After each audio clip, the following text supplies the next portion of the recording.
Bienvenue à tous dans ce nouvel épisode de Nexus Horizon AI. Aujourd'hui, on s'attaque à un sujet qui me donne le vertige rien que d'y penser. On va parler de la frontière ultime. Pas celle des douanes à l'aéroport, non. Celle de la physique. Celle qui nous dit « vous n'irez pas plus loin ». Thomas, bonjour. Bonjour Sarah, et bonjour à tous. Oui, aujourd'hui, on va essayer de briser les chaînes, littéralement.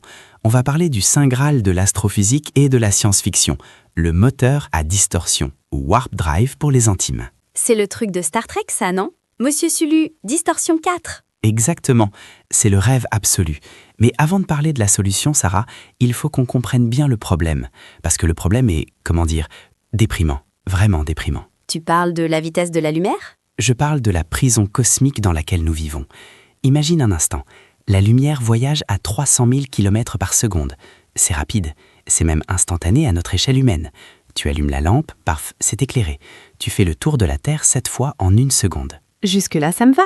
C'est plutôt pratique. C'est pratique sur Terre, mais dès que tu sors de notre petite banlieue planétaire, c'est une tortue asthmatique. Regarde Mars.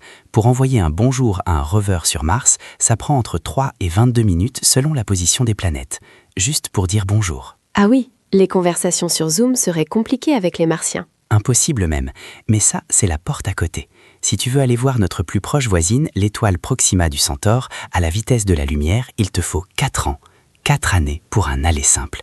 Et ça, c'est si tu voyages à la vitesse de la lumière, ce qui est physiquement impossible pour un objet ayant une masse. Donc on est condamné à rester là? C'est ça que tu me dis? C'est pire que ça. Traverser notre propre galaxie, la Voie lactée, juste notre quartier, ça prendrait 100 000 ans à la vitesse de la lumière. 100 000 ans. L'humanité n'avait même pas inventé l'agriculture il y a 100 000 ans. Donc oui, Sarah, nous sommes sur une île au milieu d'un océan infini et nous n'avons même pas de radeau. Nous sommes prisonniers. C'est super joyeux ton introduction, Thomas, vraiment. Merci pour l'angoisse existentielle. Mais j'imagine que si tu es là, c'est qu'il y a un mais. Einstein a dit que rien ne peut dépasser la vitesse de la lumière. C'est la loi, non? C'est le policier cosmique qui met des amendes. C'est exactement ça. Albert Einstein, en 1905, avec la relativité restreinte, a posé le panneau stop. Il a dit « Rien, absolument rien dans l'univers ne peut se déplacer plus vite que la lumière dans le vide. C'est une asymptote. Plus tu t'approches de cette vitesse, plus ta masse augmente, plus il te faut d'énergie. Et pour atteindre la vitesse exacte, il te faudrait une énergie infinie. Donc, c'est mort. Fin de l'histoire. » Sauf qu'en 1994, un physicien mexicain du nom de Miguel Alcubierre regardait Star Trek à la télé. Et il s'est dit « Attends une minute, Einstein a dit que rien ne peut se déplacer dans l'espace plus vite que la lumière, mais il n'a jamais dit qu'on ne pouvait pas faire bouger l'espace lui-même. » Oula, attends, pause. C'est quoi la différence? Imagine que tu es sur un tapis roulant à l'aéroport. Tu sais, ces longs tapis plats. Toi, tu marches à ta vitesse normale, disons 5 km/h. Tu ne peux pas courir plus vite que tes jambes ne le permettent. Ça, c'est ta limite physique.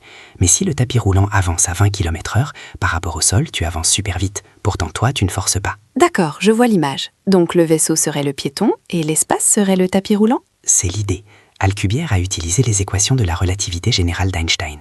La relativité générale nous dit que l'espace-temps n'est pas rigide. C'est comme une nappe en tissu ou un trampoline. Il peut se courber, se plier, s'étirer. On le voit avec les trous noirs ou même avec le soleil qui courbe l'espace autour de lui. Alcubierre s'est dit « Et si on créait une bulle ?» Une bulle de quoi? De savon? Une bulle d'espace-temps plat. Le vaisseau est à l'intérieur de cette bulle. À l'intérieur, le vaisseau ne bouge pas. Il est à l'arrêt, moteur coupé, zéro accélération. Tu peux boire ton café, il ne va pas se renverser. Pas de force G qui t'écrase contre le siège. Le rêve? Pas de mal des transports? Exactement. Mais autour de la bulle, c'est la folie furieuse. Le moteur va contracter l'espace devant le vaisseau et le dilater derrière. Imagine que tu as un élastique posé sur une table. Tu mets une fourmi dessus. Si tu pinces l'élastique devant la fourmi pour le raccourcir et que tu tires sur l'élastique derrière elle pour l'allonger, la fourmi avance par rapport à la table, mais elle n'a pas bougé ses pattes sur l'élastique. C'est comme un surfeur sur une vague, en fait. C'est l'analogie parfaite. Le surfeur, c'est le vaisseau. La vague, c'est la distorsion de l'espace-temps. Le surfeur dévale la pente de la vague. Il est porté par elle. Sauf qu'ici, la vague peut se déplacer à n'importe quelle vitesse. Elle n'est pas limitée par la vitesse de la lumière, car c'est l'espace lui-même qui se dilate et se contracte. Et l'expansion de l'univers, on sait déjà qu'elle peut être plus rapide que la lumière. Donc théoriquement, on pourrait aller à Proxima du Centaure en quoi? 2 semaines? Ou même en 2 heures, il n'y a pas de limite théorique à la vitesse de contraction de l'espace. On pourrait traverser la galaxie pour le déjeuner et revenir pour le dîner. Mathématiquement, sur le papier, la métrique d'Alcubierre, ça fonctionne. Les équations tiennent la route. Einstein ne se retourne pas dans sa tombe. Il hoche la tête en disant « Bien joué petit, tu as trouvé la faille ». Bon, Thomas, je te connais. Là, tu me vends du rêve. Tu me vends des vacances sur Kepler 186f. Mais si ça marche sur le papier depuis 1994, pourquoi je prends encore le métro le matin? Pourquoi la NASA n'a pas déjà construit l'Enterprise? Ah, voilà la question qui fâche. Le fameux « mais ». Et il est de taille, il est même astronomique. Pour faire ça, pour plier l'espace-temps à ta volonté, il ne suffit pas de mettre du super sans-plomb dans le réservoir. La gravité, celle qui courbe l'espace naturellement, est créée par la masse et l'énergie positive. La Terre courbe l'espace parce qu'elle est lourde. Mais la gravité, c'est attractive, ça attire les choses. Oui. Pour le moteur d'Alcubierre, on a besoin de l'inverse derrière le vaisseau. On doit dilater l'espace violemment. Pour ça, il faut de la gravité répulsive. Il faut de l'énergie négative. De l'énergie négative? Ça existe, ça? C'est comme un compte en banque à découvert? Si seulement c'était aussi simple. Dans la physique classique, non, ça n'existe pas. Mais en physique quantique, on a des indices. On parle de l'effet Casimir. C'est un effet très étrange où deux plaques de métal dans le vide se rapprochent toutes seules à cause des fluctuations du vide quantique. Ça suggère qu'on peut créer des densités d'énergie négative très localement, mais on parle d'échelle microscopique. Et il en faudrait combien pour notre vaisseau? Au début, quand Alcubierre a fait ses calculs en 94, il a estimé qu'il faudrait convertir la masse totale de l'univers visible en énergie pure pour faire avancer un petit vaisseau. Ah oui, d'accord. Bon, fin du podcast. Merci d'être venu. Attends, ne pars pas. C'est là que ça devient intéressant. La science avance. Au fil des années, d'autres physiciens ont retravaillé les calculs. Ils ont dit « Et si on change la forme de la bulle? Au lieu d'une bulle sphérique, si on faisait un anneau ?» Un anneau? Comme un donut? Exactement, un donut plat autour du vaisseau. Ça a drastiquement réduit les besoins. On est passé de la masse de l'univers à la masse de Jupiter. C'est mieux, mais je n'ai pas de Jupiter dans mon garage non plus. Certes, mais récemment, un gars de la NASA, Harold White, un type brillant qui dirigeait le laboratoire Eagle White, a encore affiné le modèle. Il a découvert qu'en faisant osciller l'intensité de la bulle, en la faisant vibrer si tu veux, on pouvait réduire la masse nécessaire à celle de la sonde Voyager 1, environ 700 kg.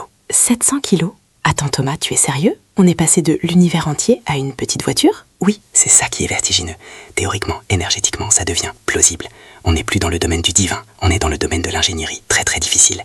Harold White travaille même sur des interféromètres pour essayer de détecter des microdistorsions de l'espace-temps en laboratoire. Des trucs infimes, hein. On ne va pas envoyer de souris sur Alpha du Centaure demain, mais il cherche à prouver qu'on peut tordre l'espace artificiellement. C'est incroyable. J'ai l'impression qu'on est comme Léonard de Vinci qui dessine des hélicoptères. Il avait le concept, mais il lui manquait le moteur à explosion. C'est une excellente comparaison. Nous avons les mathématiques, nous avons le concept. Il nous manque la matière exotique, cette fameuse énergie négative, et la technologie pour la manipuler. Il y a aussi d'autres problèmes, ne nous emballons pas trop. Par exemple, le problème des radiations. Ah? Quand tu es dans ta bulle et que tu fonces à 10 fois la vitesse de la lumière, tu ramasses toutes les particules cosmiques sur ton passage. Elles s'accumulent devant la bulle. Et quand tu t'arrêtes, quand tu coupes le moteur à l'arrivée, boum, tu relâches tout d'un coup. C'est comme un rayon de la mort. Tu risques de stériliser la planète que tu voulais visiter. Oups. Bonjour les extraterrestres. Désolé, on vous a tous grillés en arrivant. Ça fait mauvais genre. Très mauvais genre. Il faut trouver un moyen de dissiper ça. Il y a aussi la question de la causalité. Si tu vas plus vite que la lumière, techniquement, selon certains référentiels, tu peux arriver avant d'être parti. Tu flirtes avec le voyage dans le temps, et l'univers déteste les paradoxes. Ça donne mal à la tête. Mais c'est fascinant de se dire que ce n'est pas impossible, c'est juste très compliqué. C'est ça qui me donne de l'espoir. Il y a encore 20 ans, dire Warp Drive dans une conférence de physique, c'était le suicide professionnel assuré. On te riait au nez. Aujourd'hui, des papiers sérieux sont publiés dans des revues prestigieuses. On étudie la topologie de ces bulles. On se demande comment les stabiliser. Donc Star Trek, c'est pour l'an 3000 ou pour demain? Peut-être pas demain, mais peut-être pas l'an 3000 non plus. Regarde le progrès qu'on a fait en un siècle. De l'avion en bois étoile au premier pas sur la Lune en 66 ans. Si on découvre comment générer ou manipuler cette énergie négative, ou si on trouve une alternative, les étoiles sont à portée de main. Ça change tout. Ça change notre place dans l'univers. On ne serait plus des prisonniers, mais des explorateurs. Exactement, on quitterait le berceau. Et tu sais, Tsiolkovsky, un des pères de l'astronautique, disait « La Terre est le berceau de l'humanité, mais on ne passe pas sa vie entière dans un berceau. Le moteur d'Alcubierre, c'est peut-être nos jambes pour nous lever et marcher. » C'est une image magnifique pour conclure. Merci Thomas de nous avoir fait voyager. Même si pour l'instant on reste ici. Merci Sarah. Et n'oubliez pas, regardez vers le haut. C'était Nexus Horizon AI. À la prochaine pour repousser les limites de notre réalité.